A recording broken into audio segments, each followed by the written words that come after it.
So, magandang hapon. Mamimigay lang babasahin. By the way, ako'y Baptist. Baka pwede ko kayong maistorbo makapagbahagi ng Biblia kahit mga 15 minutes. Okay lang ba? Okay. Saka, I ask the permission din. Baka pwede ko nag-vlog ako. Okay lang ba? Okay lang. Or camera shy? Okay lang. So, iyan ko na lang. Balik. Ano na lang? Audio na lang. Okay lang ba? So, ako na lang din na mag-ano.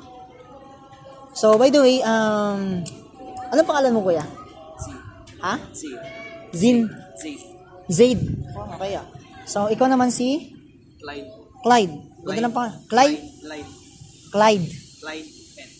Clyde. Ang ganda ng pangalan niyo. Parang mga anime ah. Okay. So, anyway, by the way, ako po ay si Brother Mark. Ako po ay Baptist. Independent Fundamental Baptist. And anyway, hindi man natin pag-uusapan yung religion. So I have a question lang. So siguro it will take 15 minutes para pag-usapan natin ang bagay nito. If nag-exceed tayo ng 15 minutes, pwede namang Sir Mark, pwede na, tapos ng 15 minutes. Okay. So kung meron kang orasan sa utak, pwede naman. Pero gusto kong i-share sa inyo, paano ba talaga makatitiyak ng pagtungo sa langit? Paano makatitiyak ng pagtungo sa langit kapag tayo namatay? Repent? Okay, gumaya ka. Ay, bira lang. Okay. Pero alam nyo, may 5 bagay ako na gustong i-share sa inyo mula sa Biblia. Kung paano tayo makasisigurado na sa langit tayo pupunta. 5 things lang. Okay, 5 bagay na dapat mong tanggapin, paniwalaan, para matiyak mo ang pagtungo sa langit. Okay, una, sabi ng Romans chapter 3 verse number 10. So, siguro di ko na buksan. Recite ko na lang sa inyo yung verse kasi medyo dumidilim na. So, sabi ng Biblia, sa Romans chapter 3 verse number 10, as it is written, there is none righteous, no, not one. So, ano po ang sabi ng Biblia? Ayon sa nakasulat, walang matuwid, wala kahit isa. According to the Bible, meron daw bang matuwid? Wala, di ba? Lahat tayo merong kasalanan. In fact, ang sabi ng Romans 3:23, for all have sinned and come short of the glory of God. Sapagkat ang lahat ay nagkasala at hindi nakaabot sa kaluwalhatian ng Diyos. So lahat po tayo merong kasalanan. Diba? So ang reality, hindi tayo matuwid kasi meron tayong kasalanan. Kasi kung tayo po ay walang kasalanan, disin sana tayo sinasamba. Bakit po? Kasi ang Diyos ang walang kasalanan. Okay po. So, Brother Mark, ano bang ibig sabihin ng kasalanan? Alam niyo po, ang kasalanan po, ito yung paglabag sa utos ng Diyos. Pagsuway sa kautosan ng Diyos. Diba? Meron tayong nalabag ng kasalanan. Diba? Halimbawa, huwag kang magsisinungaling. Hindi ka pa ba nakakapagsinungaling? Okay, diba? Kung sasabihin mong hindi ka pa nakapagsisinungaling, di nadadagdagan ng kasinungalingan natin. Tama? So, lahat tayo merong kasalanan. Ngayon, pangalawa. Okay, mabilis lang. Pangalawa, yung ating kasalanan, meron po yung kabayaran. Hello? Yung ating kasalanan, meron niyang kabayaran. Alam niyo ba kung ano yung kabayaran ng Diyos sa ating kasalanan? Sabi ng Roma 6:23, ang kabayaran ng kasalanan ay kamatayan. For the wages of sin is death. Pero may kasunod pa yun, mamaya iusapin natin. So sabi ng Biblia, ang kabayaran daw ng ating kasalanan ay kamatayan. Ano raw ang kabayaran ng ating kasalanan? Kamatayan. Pero alam niyo ba, sa Biblia, merong 2 klase ng kamatayan. Ang unang kamatayan ay physical na kamatayan. Ito yung, pag hindi na tumibok yung puso mo, hindi dahil wala kang love life ha. Okay? Kundi dahil patay ka na, umalis na yung kaluluwa sa yung katawan. Kaya yung katawan mo ay tatawaging bangkay. Tama. Pero, yung kaluluwa mo, sa ikalawang kamatayan, yun po yung mga karanas ng kamatayan na yun, ang ikalawa. Ano pa yung ikalawang kamatayan? Sabi ng Revelations 20 verse 14, ang kamatayan ay binulid sa lawa ng apoy, ito ang ikalawang kamatayan. And death and hell were cast into the lake of fire, this is the second death. Sabi pa ng Biblia, sa Revelations 21 verse 8, but the fearful and unbelieving and abominable and murderers and warmongers and sorcerers, pinakahuling kasalanan na binanggit doon, and all liars shall have their part in the lake which burneth with fire and brimstone, which is the second death. So basically, ang ikalawang kamatayan, yung tinuturo ng Biblia na pagtungo dun sa lawa ng apoy, o sa ibang salita ay impyerno. Sa English, hell. Okay? Sa Greek, Hades o Hades, di ba? Sa Hebrew, Sheol. Pero lahat yon, simple lang ang kahulugan, impyerno, merong apoy. Hello? Brother Mark, ba't ka ba nagsishare dito ng Bible? Sama mo po yan, sama niyo po yan. Okay. So, tayo po ay makasalanan. Alam niyo, ang totoo dyan, deserve natin ang pumunta sa impyerno. We deserve hell. Okay? Naniniwala ba kayo doon? Diba? Pero ang gusto ng Diyos, maligtas tayo sa impyerno. Kaya nga, ang sabi ng Biblia sa Romans 6:23, ang kabayaran ng kasalanan ay kamatayan. Ngunit, may kasunod yun eh. Ngunit, but the gift of God is eternal life through Jesus Christ our Lord. Ano yung regalo ng Diyos? Buhay na walang hanggan. So yung pagtungo sa langit, it's a gift. Hello? May tanong ako sa inyo, para maintindihan natin yung setang regalo. Yung bang regalo may bayad? Wala siya, di ba? Yung bang regalo, pag natanggap mo, mayroon kang gagawin. May kapalit yung regalo?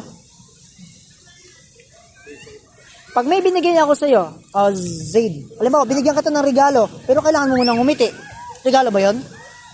Di ba hindi? Okay, bigyan kita ng regalo, bigyan mo lang akong piso. 1,000 sa na to, piso na lang.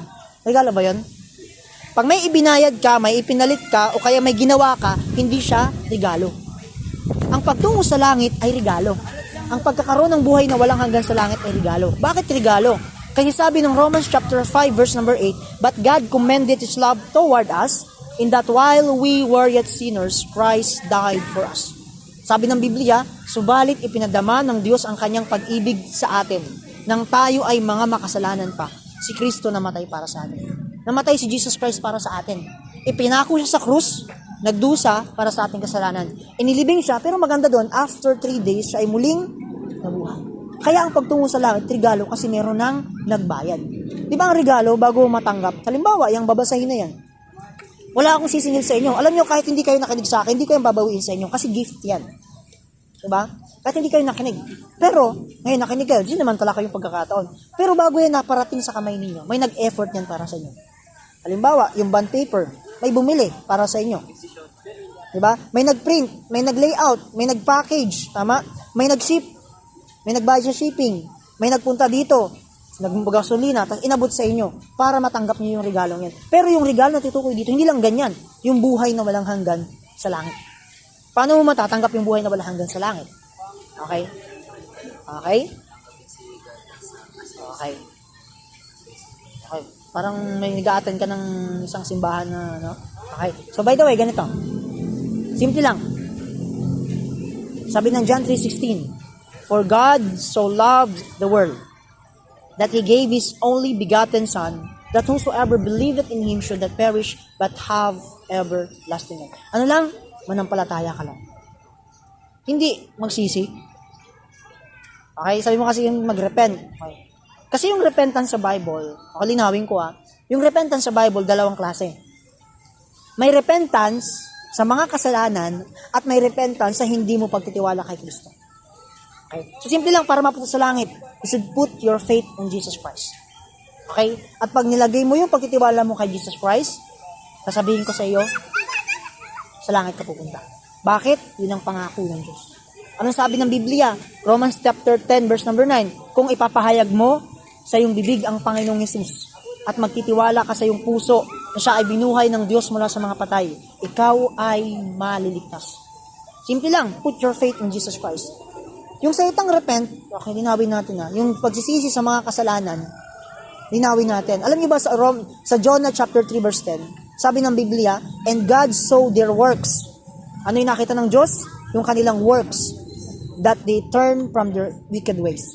So turning from wicked ways, o yung pagtalikod sa mga kasalanan, sa harapan ng Diyos, yun ay gawa.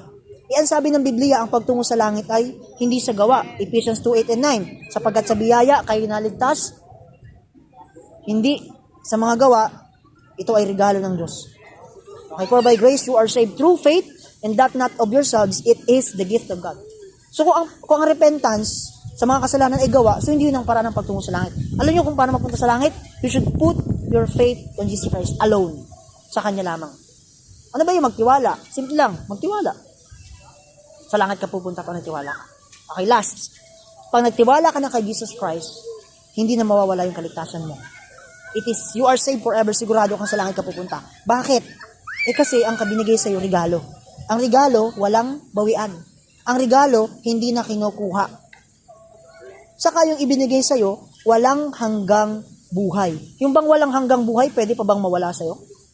Hindi na. Kasi walang hanggan nga siya, di ba? Yung bang walang hanggan, pwede pa bang nakakunin sa iyo? hindi na, walang hanggan niya. Pero kung yun yung mawawala sa'yo, hindi yung pwedeng tawaging walang hanggan. Kaya ang sabi ng Biblia, ang natanggap mo ay walang hanggang buhay, eternal life. So maraming salamat sa inyo. I hope na naunawaan nyo, naintindi nyo. And sometime, sana magkita pa tayo, di ba? And I hope someday, magkita tayo sa langit. Okay? Okay. So maraming salamat sa inyo and God bless